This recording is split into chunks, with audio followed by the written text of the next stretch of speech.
Hello and welcome to the transcription explanation of this design. It was done using this script, which uses a combination of different dot modifiers, like these little guys here, and line modifiers, which can curve and make pretend little circles here, or they can be straight like these ones here. And those modifiers, in conjunction with these four different shape letter stems, make our consonants. And vowels are a bit trickier. They're smaller circles, and they have different positions depending upon what vowel they are and if they're attached on one of these four different consonant stems. With that being said, the script is read starting at the bottom and going counterclockwise, like a time traveler going back in time. And that is true for the words in a sentence, as well as the letters in a word. So even though this doesn't form a complete circle, if you imagine an infinitely large circle and you were to start at the bottom of that, going counterclockwise would be to the right, which is why you read a linear design, left to right. And then when you get to this part, you do start at the bottom and go counterclockwise. And we have a word here, and a word here. Okay, with that being said, let's go ahead and read this design. So here's our first word, and here is our first letter of our first word. And this is a completed circle inside the word circle. That means our letter stem is one of these guys in this row. And there's one line ending on it, so that makes it the letter N. Then we have a vowel, and that vowel is attached to this consonant, and it's right in the middle, right here. And that makes it a letter E. Our next letter is this shallow divot here, like a bite out of a cookie. That means we're in this row. And again, one line ending on it, so it's this column. So that would be a V. Now we have an E right on the line of the word circle here by itself. So this is an example of a vowel by itself, whereas this is a vowel inside the consonant. And then our last letter is a shallow divot, like this one, with 1, 2, 3 dots. So that would be an R. So, excuse me while I yawn. But this design, this first word is never. And then we have this word here. The bottom is here. Even though this is not exactly in line with 6 o'clock, it still crosses that 6 o'clock mark, which means you still read this one first because it does go across the bottom and it's in the lower half of the design. So here we have a deep divot, so we're going to be in the top row, and there is one line ending on it here.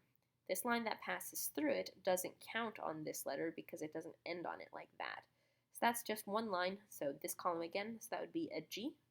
Here's another vowel, and this one has a line going in towards the center of the design, so that makes it an I. An I is like E, but with a line going inwards. So it's important that this line ends on the vowel, whereas this line ends on the consonant. So G-I, here's another V, just like that V, and there's another E, just like that E. And here's our next word. So even though we have this one crossing that 6 o'clock line, it is centered in the top quadrant of the circle, which means it doesn't count as the first letter. So we start at the bottom and go counterclockwise until we hit this letter. So that's why it's important that this is centered in the bottom half, or this is centered in the top half. Otherwise, you would read it first because it does go through the middle. So anyway, here's our first letter.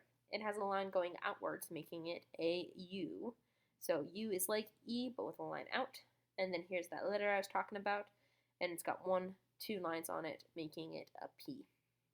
So up, and then we have a period at the end of this sentence. So this line out here is the sentence circle line, and on it we have a punctuation mark. I don't have punctuation on this short little key because this is only about words. So this would be the period at the end of this sentence. And then here's our next sentence. Here's the period at the end of it as well, on the sentence circle going around all of it. And this is done in the negative, so we're going to be looking at the white lines in the black circle. So here we have the bottom, and this is the letter N line, attached one line onto it.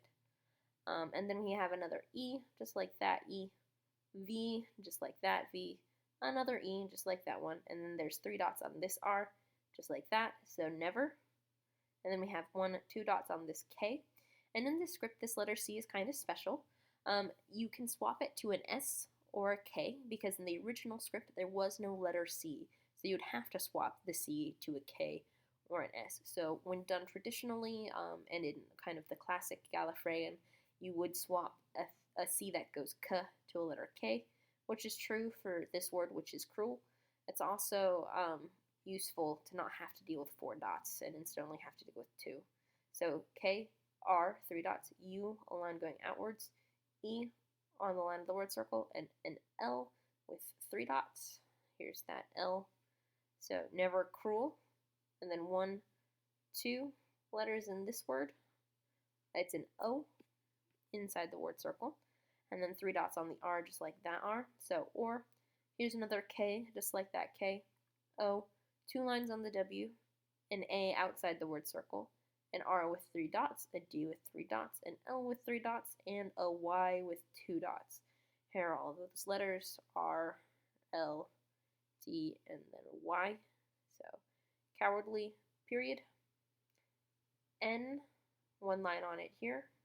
E, V, 1 line there. E, R with 3 dots, so that's another never, just like this never, N-E-V-E-R, and then this one, N-E-V-E-R, never. G, 1 line, I, line going inwards, V, 1 line, E, so it's the word give, just like this word give with 1 line. I just kind of switched what was thin and what was thick in this design, and made this line straight, I guess, where this one is curvy.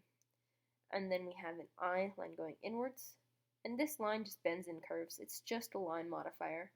And then we have this N with 1 line ending on it right there. So I-N, and here's that final period on the sentence circle. So yeah, we have 2 kind of elements in this design. The positive image, which says never give up and never give in, as well as the negative image here, which says never cruel or cowardly. So that is how I did this design, and I hope you like it. And when you get it tattooed, this will really, really want to blur and smudge. So these are probably going to end up being shaded as kind of a lighter gray so the black doesn't bleed so much, and might have like a darker black kind of outline going around it. Talk to your tattoo artist about it, because that would be quite difficult to not kind of blur or smudge together and kind of disappear in a couple years. And I guess even if it does disappear, you might be able to get it touched up with white ink or something. Because, yeah, this never give up, never give in. That's got plenty of space between the lines, and it should be nice and legible even after a long time. But this will be very tricky and will kind of be the limiting factor, I think, on the size of this design. So, yeah, see ya. Bye.